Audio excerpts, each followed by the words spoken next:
শিগগিরই আপনার বাড়ির গেটে চলে আসেন। আপনাদের জন্য কিছু হাদিয়ার ব্যবস্থা করা হয়েছে, দয়া করে আপনাদের হাদিয়াটি গ্রহণ করে আমাদেরকে একটু সহযোগিতার হাত বাড়িয়ে দিন। আপনাদেরকে অনুরোধ করে বলবো।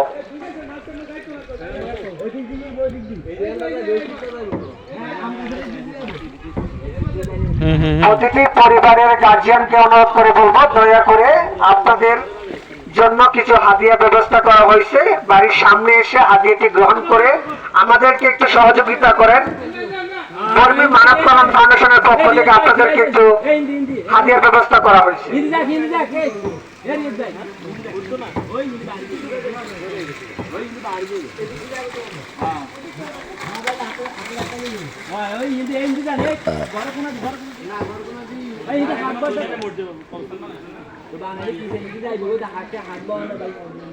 আমি রোড উঠতে না এই